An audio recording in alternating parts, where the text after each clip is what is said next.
Pela Rádio Rio de Janeiro, iniciamos Nos Caminhos de Jesus, a visão espírita sobre a vida e ensinos do guia e modelo da humanidade. Produção e apresentação, Paulo Guedes. Olá, ouvintes. Sou Paulo Guedes. Estamos dando início a mais um programa Nos Caminhos de Jesus. Hoje estaremos falando sobre o último versículo do Evangelho de Mateus, capítulo 6, que trata da questão do Pai Nosso. O último versículo do Pai Nosso, não do capítulo.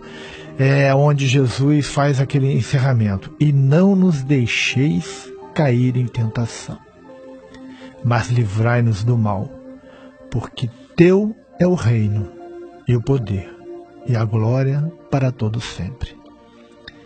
É o encerramento dessa maravilhosa prece. Realmente a gente vem já há algumas semanas, estudando essa prece tão perfeita, tão profunda. A gente vê a grandeza dela, E você, ouvinte, que não ouviu aí os versículos anteriores, os programas anteriores, vá no nosso site www.radioriodejaneiro.com.am.br,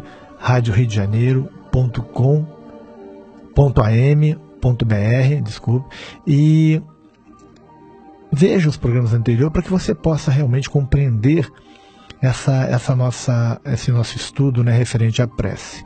Realmente é muito bom a gente conhecer a prece que Jesus, essa prece dominical, que é uma prece fabulosa.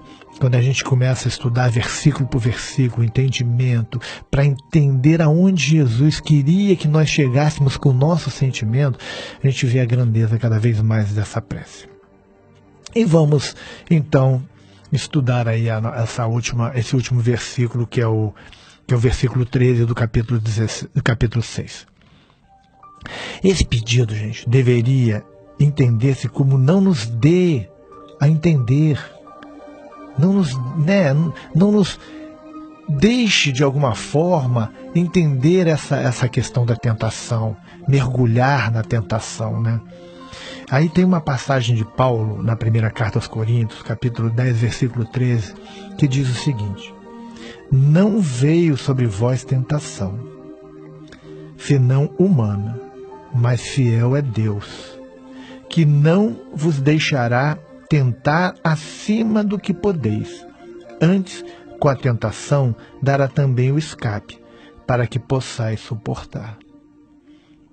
Porque essa é uma grande verdade. A gente não recebe uma tentação acima da nossa capacidade. A gente vai botar assim, tentação como se fosse uma prova, porque é uma prova. Quando surge alguma coisa que estimula as nossas paixões, é para testar, para nos provar se nós já estamos superando essa dificuldade que trazemos há milênios. Então, as provas vão se apresentando como teste. E Paulo deixa bem claro isso, que é uma tentação sempre humana, As tentações estão sempre ligadas ao nosso dia a dia, à nossa vida. Não é Deus que nos tenta. É a vida que, de alguma forma, nos mostra essa tentação, que nos leva, através das nossas paixões, a nos depararmos com situações que podemos superar ou escorregar. Algumas vezes se entende que essa parte do Pai Nosso é um pedido a Deus para que nos tire toda a tentação. Algumas vezes se pensa assim: vamos pedir para que não haja nenhuma prova. E aí, como é que a gente vai saber se estamos superando ou não as nossas dificuldades? Não pode ser isso. Mas Deus não nos prometeu, gente, que nos protegerá da tentação, mas nos dará a capacidade de reconhecê-la. Porque o que a gente precisa é reconhecer que estamos diante de uma prova. E aí, usar de todos os recursos que estão ao nosso alcance para não sucumbirmos diante dessa prova. Essa é a grande verdade. Isso é o que é importante. Tem uma passagem de João, no capítulo 17, versículo 15, que ele fala o seguinte: Não peço que os tires do mundo, mas que os guardes do maligno. Da maldade, que os guarde da maldade, dessas dificuldades. Não é nos tirar do mundo, porque não é isso. Nós estamos no mundo para sermos provados, para aprendermos, para vencermos. Então não é isso. Com demasiada frequência, gente, nos colocamos voluntariamente no caminho da tentação, no caminho das dificuldades, no caminho das provas. Nós é que nos colocamos, nós é que vamos buscando essas dificuldades através das nossas paixões. Em verdade, pedir que Deus não nos coloque em tentação equivale a renunciar nossos próprios caminhos e submeter-nos ao caminho que Deus escolhe para a gente. É dizer, Deus, me leva para os caminhos corretos, mesmo que sejam difíceis. Porque os caminhos que eu escolho nem sempre são os adequados para a minha evolução, para o meu progresso moral. Então, permita que eu encontre o caminho correto, que são os caminhos que você, de alguma forma, estabeleceu para a minha vida.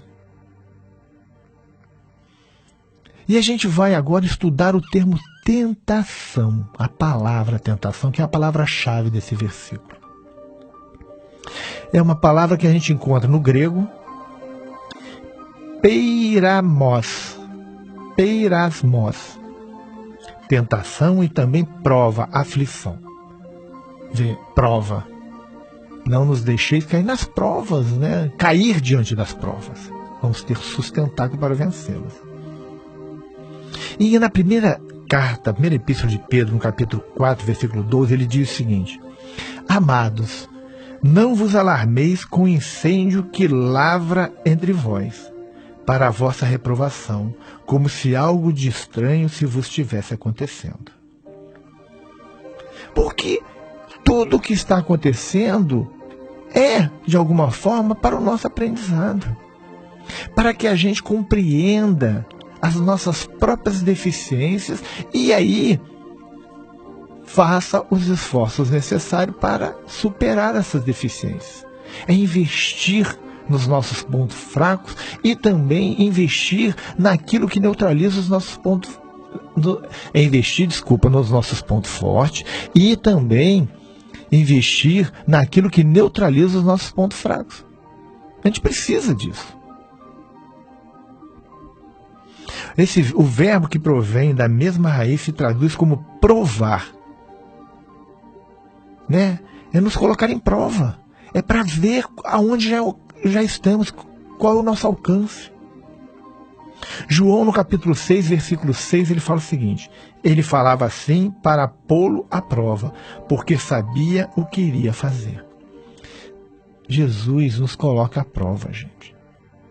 Porque faz-se necessário que a gente compreenda em que estágio evolutivo nos encontramos.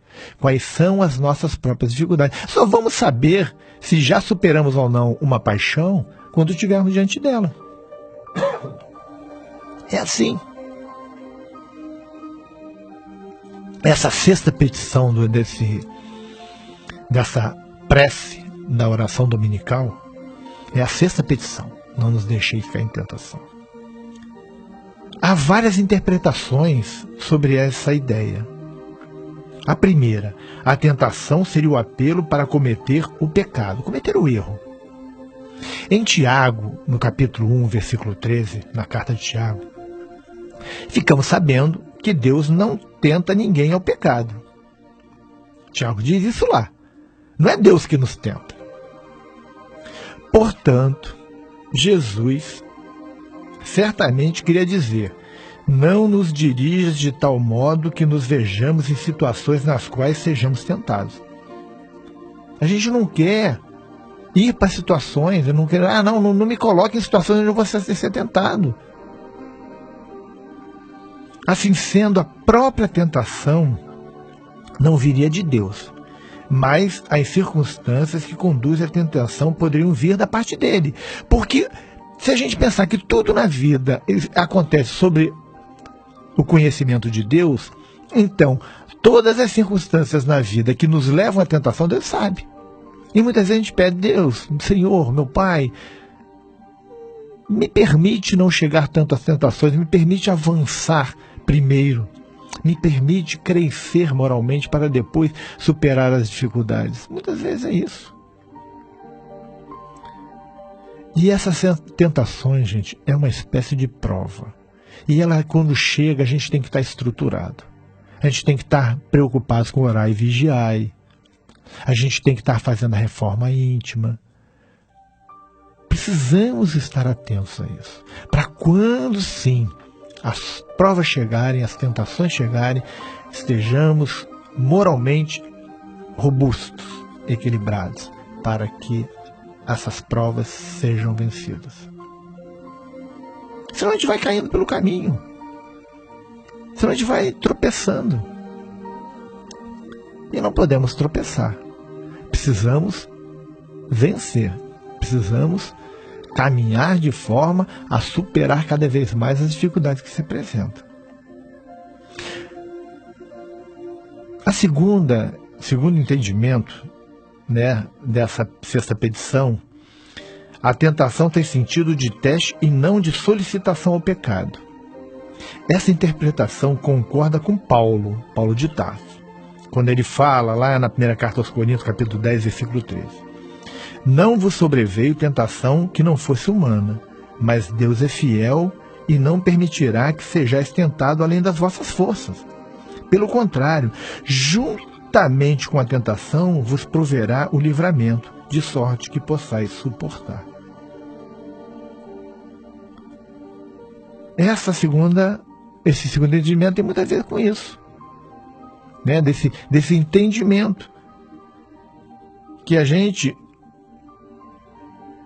tem sentido de um teste, que é de uma prova, e não de um pecado do erro, né? Não me deixe cair em erro, não me deixe cair diante das provas.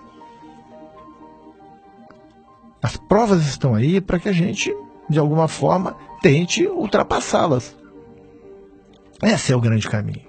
A gente está trabalhando pouco a pouco para superar as provas que se apresentam no dia a dia, diante na nossa vida, né? A gente precisa disso. Vamos, neste momento, fazer um pequeno intervalo e já retornamos com o programa Nos Caminhos de Jesus.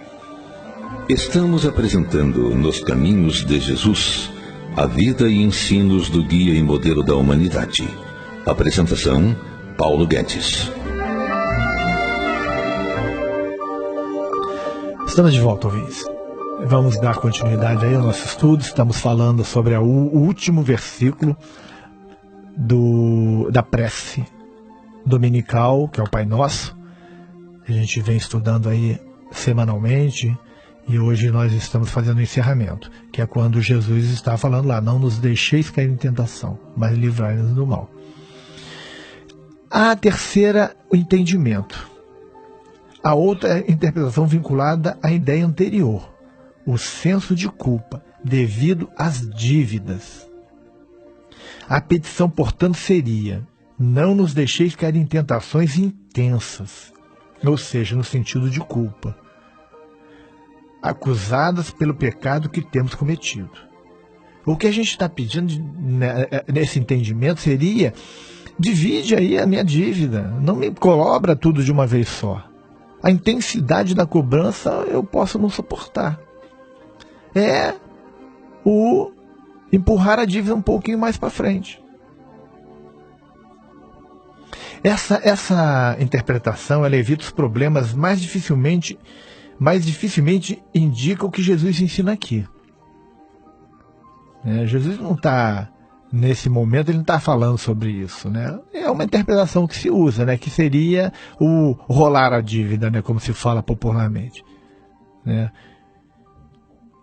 Então a gente tem que ir aos poucos compreendendo, né? Na verdade, o que é? É saber que as provas vão aparecer no momento adequado e a gente tem que se preparar para elas. Mas como é que eu me preparo para as provas da vida? Fazendo transformação moral, reforma íntima, começando a trabalhar as virtudes. Porque enquanto eu não trabalho as virtudes, eu fico sem condições de vencer. as paixões, os vícios morais.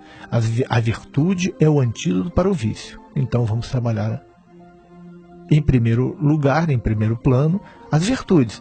Quando formos testados diante dos vícios, as virtudes vão nos sustentar e a gente vai superar as provas. É assim que funciona. Livra-nos do mal. O verbo grego pode significar também resgatar. Resgata-nos do mal. Né? E a gente pode ir lá, né, tem o termo maligno, né, tem alguns lugares que livram-nos do maligno. Ou mal, né? O grego é poeros. A forma que aqui se emprega pode referir-se a uma coisa má ou uma pessoa má, conforme está em Mateus, no capítulo 5, versículo 39. Nos livrar pode ser do mal, como um todo, ou do maligno, né? Seria maligno, entre aspas, daquele que nos faz mal, do indivíduo. Podemos ter essas duas interpretações. Uma pessoa malvada, uma pessoa maligna, né? Uma pessoa má de alguma forma. Não é claro qual se faz referência aqui, qual delas, né? Não está claro, porque como é uma língua pobre, poderia ser qualquer um desses termos. Alguns preferem traduzir como mal ou maligno, enquanto outros creem que se fala aqui do princípio do mal, da maldade, como sendo o princípio, não do indivíduo. A conjunção mais parecia indicar que o mal deve considerar-se como equivalente de tentação na frase anterior. O mal provavelmente se refere ao mal moral. Nos livra do mal moral. Porque o mal moral são os nossos próprios erros. E não aquele que vem de fora. Porque quando eu falo, quando eu personalizo esse mal, eu digo que me livre de alguém que me faça mal. Mas na nossa grande batalha, é o mal moral que causamos a nós mesmos. Então é nos livrar do nosso mal moral. Porque as tentações, ditas tentações, elas surgem dentro de nós. É de dentro para fora. Porque tudo que está do lado de fora só é aceito quando dentro encontra algo equivalente. Então, nesse caso, livrar-nos do mal, dos nossos vícios morais. Porque são eles os causadores dos nossos problemas. Porque pode haver qualquer tentação. Se eu já superei esse vício moral, se eu já desenvolvi uma virtude, isso não me afeta. Todos nós temos o nosso tendão de Aquiles. E é ali que vêm as provas. Se eu não tenho tendência a ser maledicente, não adianta tentar me induzir a maledicência, porque eu não vou ser maledicente. Se eu já sou uma pessoa pacificada, não adianta tentar me induzir à violência, porque eu sou pacificado. Então, sempre vão estimular em nós aquilo que temos ainda do vício moral. Então, essa livra-nos do mal, do nosso mal moral, que nós consigamos, através da nossa reforma íntima, nos livrar dele. É pedido de força. E aí, livra-nos o primeiro trechinho que agora do mal. Pode ser masculino ou neutro. No grego, né, pode ser masculino ou neutro esse termo.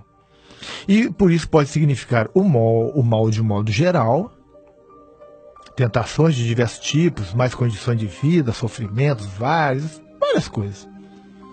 Ou pode ser o mal, isto é, o simbolismo de que se falava, né, de Satanás, dos obsessores, dependendo do entendimento do indivíduo. Tais referências são comuns na literatura oriental e é possível que os judeus compreendessem assim essa petição. Pode ser. Livrar-nos daquele que pode nos prejudicar. Apesar disso, podemos considerar que seu sentido é geral, porque a crença na doutrina de Satanás insistiria que ele seria o agente dos maus. E a gente não pode acreditar nisso, né, gente? A gente não pode acreditar que existe um ser que é destinado a fazer mal e que lidera todos que fazem mal. Isso já caiu por terra há muito tempo dentro da doutrina espírita. Então, esse mal é um mal geral. E principalmente o mal moral, como falamos agora há pouco. Esse é o nosso combate. Essa é a nossa luta. Para vencermos o mal que existe dentro de nós, o mal moral, os vícios morais. E aí, Jesus continua, né? Jesus vem, primeiro ele nos fala de tudo, todas as petições, as 6 petições. E aí ele fala do reino, né? Teu é o reino. Com essa frase, começa a doxologia do Pai Nosso. A evidência textual tende a confirmar a omissão dessa doxologia. Algumas traduções não trazem isso. Algumas traduções não trazem isso. Não aparece, por exemplo, na versão de Lucas, da oração, lá em Lucas 11, versículo 4. No entanto, a ideia que expressa é totalmente bíblica e se parece muito. Porque após o petitório, a gente compreende que o reino celestial pertence a Deus. Que as esferas superiores da vida, a vida como um todo, pertence a Deus. É uma compreensão da grandiosidade da obra do Criador.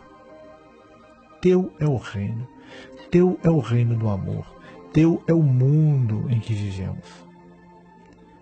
É esse o entendimento. É a compreender a grandeza de Deus.